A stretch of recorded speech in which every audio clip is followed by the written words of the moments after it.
I saw Superman 2025 last night, man, and like everybody is saying, the gun didn't jam. And not only did it not jam, that gun don't miss. Bow, bow, bow, hello. Because Superman 2025 was an absolute show stealer, man. And you know we got to talk about it. Let's get straight into it. I'm going to make this a spoiler-free review, and I'm going to give y'all a spoiler review after this, but I'm gonna try to keep this one brief. I thought this movie was excellent. It was a great showing of what Superman the character should be. I don't think Man of Steel is the worst movie ever created or anything like that, but I don't think it's a good depiction of what the Superman character should be, especially in this day and age. You feel what I'm saying? We got enough dark and gritty characters. Superman should be the hope. He should be the light within all the superhero genre. You feel what I'm saying? To see it go from this gray, grungy, dark Superman that wanted to be Batman to this bright, colorful, hopeful, optimistic Superman was chef's kiss. Speaking of which, David Cornsweet as Superman, yeah.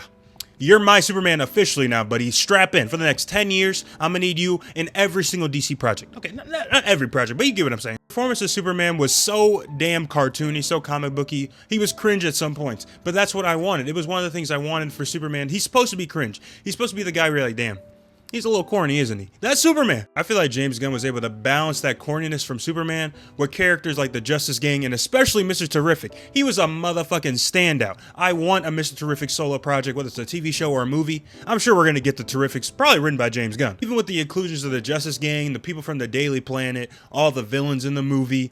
At the end of the day, this movie is about Superman. Everyone is always talking about Superman. Superman has an effect on every single person in this movie, whether he's in the scene or he's not. Nicholas Hoult as Lex Luthor.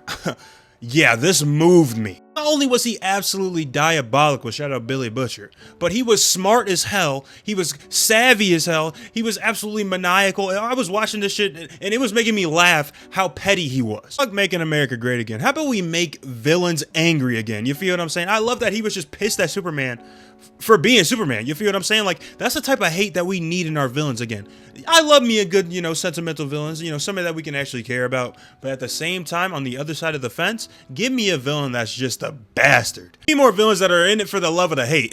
You feel what I'm saying? Not the love of the game. And I'm not going to get into spoilers, like I said, but where he ends up at the end of this movie and where he can go in a potential Superman sequel and just further on in this DCU, I'm loving what they're building up. I am glazing the shit out of this movie. I'm like realizing as I make this review, but I really don't care. I have more positives than negatives, and I'm a nerd at the end of the day, so obvious. But a big positive for me is the DCU feels like the DCU. It feels lived in, you feel what I'm saying?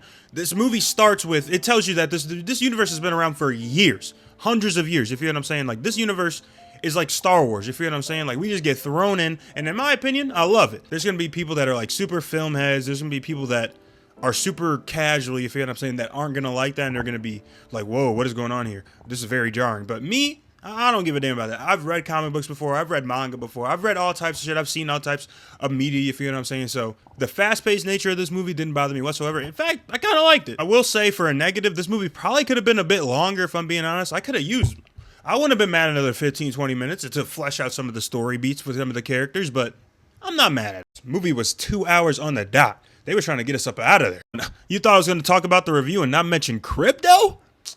Crypto is about to make DC $1 billion, bro. That's why James Gunn said that this isn't a risky endeavor, because they have this nigga right here. All in all, this movie just made me feel so damn good when I left the theater. I left with a smile on my face.